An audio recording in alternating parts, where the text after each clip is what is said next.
The problem is that the West has the bad habit of sanctioning everybody because the sense of the motherland in Russia is extremely safe because we hope that the Russians will collapse. We hope that they will lose. Is to make Russia to collapse, and for that we'll target the Russian population. But it's based on a very poor understanding of the Russian mentality. Amigos, me gustaría mostrarles una entrevista que ha causado gran revuelo en YouTube estadounidense, con el coronel retirado de inteligencia exterior suiza, Jacques Bot, donde hizo una serie de declaraciones sensacionales sobre las causas del conflicto actual en Europa del Este, los planes iniciales de Occidente para desmantelar a Rusia, y explicó por qué Rusia no solo ha sobrevivido a las 16.000 sanciones impuestas en su contra, sino que también ha golpeado a sus ofensores, tanto que ahora es difícil saber si el Occidente colectivo podrá siquiera empatar en este enfrentamiento. Amigos, escuchar estas revelaciones de un representante de la inteligencia occidental después de 2 años y medio tiene un valor incalculable. Prepárense para disfrutar enormemente de sus palabras, ya que resultará que lo que Vladimir Putin y el liderazgo ruso han estado diciendo era verdad. Y también compartiré algunas palabras sobre lo que está sucediendo en la política mundial y en particular en Europa del Este. Así que, amigos, comencemos. Antes de mostrarles los episodios más destacados de la entrevista con Jacques Bot, quiero compartir algunas reflexiones importantes. ¿Alguna vez se han preguntado que hace solo unos años Rusia pudo haber sido destruida? Solo imaginen, Rusia ha enfrentado sola 16.000 sanciones. Nadie más ha soportado tal cantidad de restricciones. Y esto a pesar de que hace apenas 20 años, Rusia atravesó 2 guerras chechenas, un default, una operación contraterrorista en el Cáucaso, que terminó en 2017, una ola de bandidaje, el descontrol de los oligarcas y un ejército y complejo industrial militar en ruinas debido a la crisis de los años 90. Rusia fue desafiada, como dirá en un momento Jacques Bot, por más de 50 países, naciones altamente desarrolladas, con una gran influencia en el mundo exterior. Y su tarea era enterrar la economía rusa, enemistar a Rusia con todos los países del sur global y obligarla a rendirse. Pero después de 2,5 años, quedó claro que Rusia no solo no se rompió, sino que logró dar otro golpe a sus ofensores. Amigos, escuchen la primera parte de la entrevista con el espía suizo, y creo que muchas cosas se les aclararán, y otras las escucharán por 100ª vez, ya que Putin lo ha mencionado repetidamente en sus discursos. Cita: las sanciones han causado daño a Rusia, pero no en la magnitud que esperábamos. Well, they did hurt Russia, but not with the magnitude we expected. En cuestión de semanas, Rusia logró adaptarse a este problema. En esencia, el punto es que Rusia, a pesar de sus dificultades en la producción industrial, no es simplemente una gasolinera, como dijo John McCain. Eso no es cierto. That's exactly what John McCain used to say, that Russia is just a pump station. Rusia es uno de los principales productores de plantas nucleares. Russia is one of the leading producer of nuclear power plant. Y tiene una gran actividad en el ámbito de las altas tecnologías. Hoy, por ejemplo, vemos estos misiles hipersónicos que los Estados Unidos aún no han logrado desarrollar.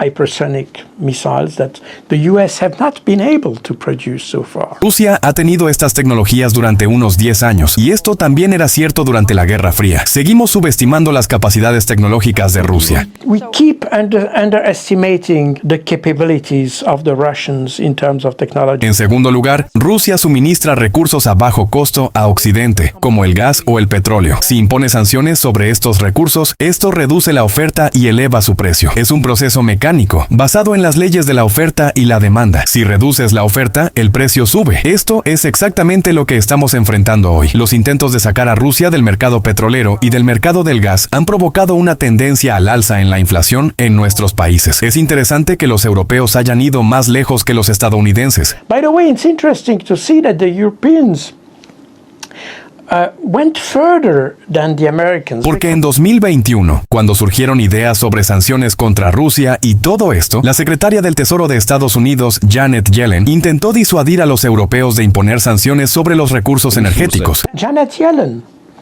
who is the Secretary of Treasury, she tried to discourage the Europeans to take sanctions on the energy. Porque dijo que esto destruiría completamente el mercado. Pero los europeos no quisieron escuchar. Estaban influenciados por la ideología. Este es también un aspecto muy interesante de este conflicto. Desde el lado occidental, vemos que el conflicto no está basado en hechos. Está basado en ideología o esperanzas. Incluso se podría decir que esperamos que Rusia colapse, que esperamos que pierdan el conflicto. Because we hope that the Russians will collapse. We hope that they will lose. Esto no está basado en hechos, simplemente se basa en ideas preconcebidas, sospechas y expectativas, pero no hay decisiones reales basadas en hechos. Y esto, creo, es extremadamente preocupante para observadores como yo, por ejemplo. La idea de las sanciones también es interesante. Tuvimos una entrevista muy reveladora con el ministro de Industria francés a principios de marzo de 2022, donde dijo que el objetivo era hacer que Rusia colapsara, y para ello nos enfocaremos en la población rusa. Is to make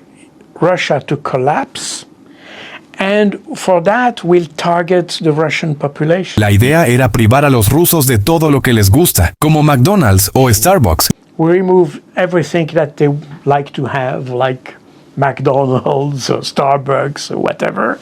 Y de esta manera la gente comenzaría a promover un cambio de régimen, porque estarían descontentos con el gobierno. Pero esto se basa en una comprensión muy pobre de la mentalidad rusa. That was the idea.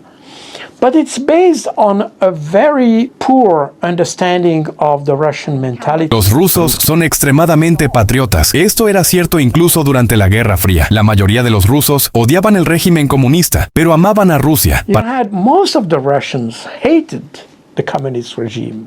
But they loved Russia. Para ellos, a veces era difícil distinguir entre aceptar el régimen y luchar por su patria, porque el sentido de la patria en Rusia es extremadamente fuerte. Because the sense of the motherland in Russia is extremely strong. Esto es completamente diferente de lo que vemos en Occidente. Amigos, antes de mostrarles los episodios más destacados de la entrevista con Jacques Bot, quiero decir unas palabras. Toda la historia de Rusia es un enfrentamiento constante con Occidente. Y hasta el día de hoy, ese Occidente no ha logrado comprender quiénes son los rusos. ¿A quién se le ocurre pensar que los rusos venderían su país por un par de hamburguesas americanas y un latte de leche de soja? Que si cierra McDonald's, la gente comenzará a expresar su descontento. Creo que deberíamos otorgar un premio a quienes se basaron en estas fantasiosas suposiciones. Y cada vez que comienza un conflicto entre Occidente y Rusia, los representantes occidentales en sus memorias escriben: otra vez subestimamos a estos rusos, otra vez aman tanto a su patria que vuelven a lanzarse a defenderla. Bueno, parece que los ciudadanos occidentales no entienden que los rusos piensan de manera un poco diferente. No en términos de tener un inodoro de oro o una gran casa hermosa. Hay cosas más importantes: el país, el pueblo, la soberanía. Sí, no digo que el confort básico no sea importante, pero el ruso siempre se ha caracterizado por un amor ilimitado por su patria. Y después de muchos siglos, los occidentales aún no lo han entendido. Ahora, amigos, quiero llamar su atención sobre un hecho muy importante. Imaginen por un momento que en 2022, o probablemente incluso mucho antes de esos eventos, Rusia y Putin se quedaron solos frente a los respetados socios, que son más de 50 países. Y eso a pesar de que Rusia no es la Unión Soviética. Rusia no tiene un bloque socialista que la defienda. No tiene repúblicas aliadas. No tiene, como tenía la URSS, una gran cantidad de partidarios de la ideología comunista en el extranjero. Rusia quedó sola y el mundo entero observó y todavía observa cómo los rusos resisten una presión colosal por parte de los respetados socios, esperando ver quién ganará, porque nadie está en la misma trinchera con ellos. Imaginen lo compleja que es esta partida de ajedrez para Rusia y personalmente para Putin. Un movimiento en falso y Rusia podría dejar de existir. Y según lo que dice el espía, ese era precisamente el plan: destruir a Rusia y luego pasar a China. Pero después de 2,5 años, ¿qué vemos? La economía rusa no se derrumbó. Al contrario, muestra una dinámica positiva en términos de crecimiento del PIB. La deuda pública en medio del conflicto está en un nivel aceptable. Rusia se ha convertido en líder en la producción de productos agrícolas. Es uno de los mayores proveedores de tecnología nuclear y ha revitalizado su complejo militar industrial. Sí, hay problemas y muchos, pero Putin logró aguantar el golpe. Rusia tambaleó, pero no cayó. Y luego Putin respondió con fuerza y lo hizo de tal manera que nadie quedó indiferente. Observen cómo los países del sur global reaccionan ante este conflicto, y sobre esto hablará el suizo en un momento. La mayoría de ellos miran hacia Rusia, porque Rusia ofrece justicia, no sanciones. Como resultado, la influencia de los BRICS crece a un ritmo impresionante, e incluso Turquía, un país de la OTAN, quiere unirse a este formato, sin mencionar a otras decenas de estados igualmente influyentes. Y dentro de los BRICS se está trabajando en la creación de instituciones internacionales y financieras alternativas a las occidentales. Esto es un golpe al orden mundial actual. actual, en el que domina Occidente. Y ahora escuchen lo que dice el espía. Cita: el periodista pregunta, veamos qué ha hecho el conflicto con las relaciones internacionales, porque está afectando al mundo más allá del conflicto. Por un lado, tenemos a Occidente, y por el otro, a Rusia junto con aquellos a quienes se llama malos jugadores: China, BRICS, Irán, Turquía. Y quizás Putin no esté ganando el conflicto, pero aún no ha perdido. Tenemos un nuevo orden mundial. Es interesante porque toda la estrategia que se desarrolló, diría, antes del conflicto y al principio de esta intervención rusa, la idea era aislar a Rusia y, por lo tanto, provocar su colapso basándose en el aislamiento. The idea was to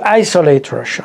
And hence to create this collapse. En esencia, nadie compraría de Rusia, nadie le vendería a Rusia, y por eso se derrumbaría. So nobody would buy anything from Russia, and nobody would sell anything to Russia, and so it would collapse. That was the basic idea. Esa era la idea principal. El problema es que Occidente tiene la mala costumbre de imponer sanciones a todos. The problem is that the West has the bad habit of sanctioning everybody. Cuando impones sanciones a alguien y sancionas a países como Irán o China, esas personas, en primer lugar, no ven por qué deberían apoyar a aquellos que les impusieron sanciones contra una tercera parte. They don't see exactly why they should support those who sanctioned them against a third party. Y en segundo lugar, dicen, ya estoy bajo sanciones, así que, ¿qué puede pasar? Principalmente, es mejor para mí conservar a mis amigos o establecer nuevas relaciones que apoyar a quienes me han sancionado. Esta es la primera razón por la que países como Irán, evidentemente, no estaban interesados en participar en las sanciones. Para China, de hecho, China lo dijo muy rápido: si apoyo al 100% a EU o a Occidente, entonces yo seré el siguiente en la fila. China said it very quickly. They said if I support